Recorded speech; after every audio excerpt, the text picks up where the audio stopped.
to discuss that with me is Michael Keating, the UN Special Envoy to Somalia, currently in London, but obviously with your mind still focused on what's happening in Mogadishu and in the country.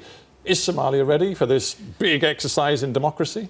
It's a limited exercise in democracy. The thing to understand about these elections, which are, by the way, parliamentary as well as presidential... Parliamentary first and then presidential. Yep. Is that they're midway between 2012 and 2020, not just temporarily, but in 2012, 135 elders chose 275 MPs. This time, there are going to be 14,000 delegates, including 30% of them women, 15% youth. And the idea is that there will also be an upper house, which, unlike the lower house, will be chosen on a geographical basis.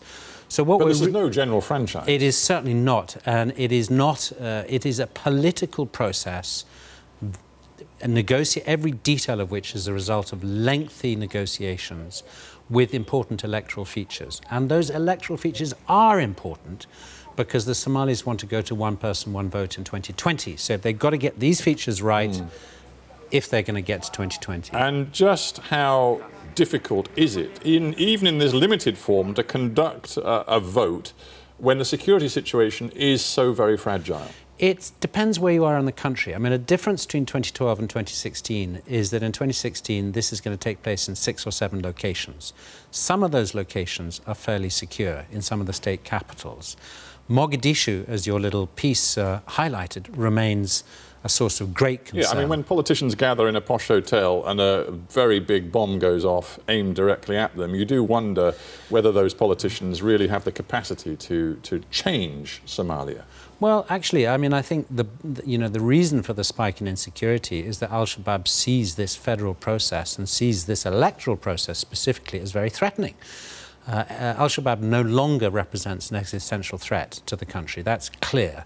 But what they have is the capacity to cause tremendous asymmetric attacks and register their displeasure with this whole process. And the African Union mission, which again, as I just said, last night faced an attack, not a grave one, but an attack, and clearly is under pressure, and many people say simply doesn't have the competence to fulfill a meaningful role inside the country. Well, you know, that's a bit tough because over the last 9 years, they have contributed to getting Al-Shabaab out of the main areas. In fact, they've been the biggest driver of that.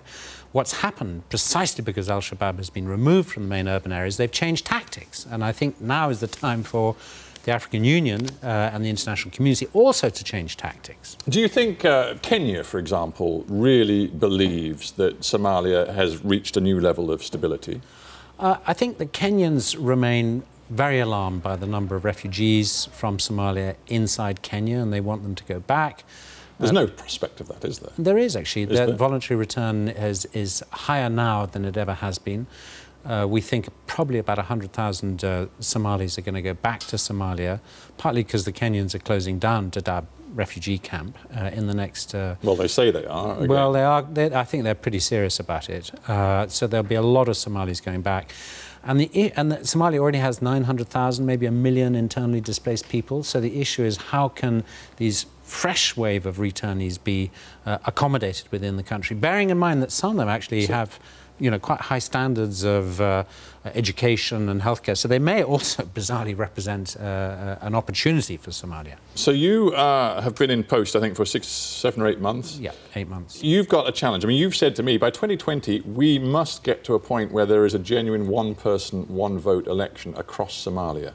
Hand on heart, do you think you're going to get there? Well, first of all, it's not me saying that. Well, that's what the Somalis are saying. But the international community wants that to happen. Absolutely, very supportive. And I'm asking you, in truth, that is still a long shot, isn't it? It's a big challenge, but Somaliland has got a voter registry, it's had parliamentary elections, it's had presidential elections. So if Somaliland can do it, it's the same people, Somalia can do it. So it is not, you know, it's not a fantasy. It can be done. But the question is whether this electoral process delivers a result that is seen as legitimate, and then we start the work of putting in place the infrastructure that you need for an election. We take it for granted in this country, but you need all sorts of things, and a functional electoral commission, a voter registry, a court system. All those things have to be put in place. Still a mountain to climb. But Michael Keating, we thank you for joining me on GMT. Thanks Pleasure. a lot.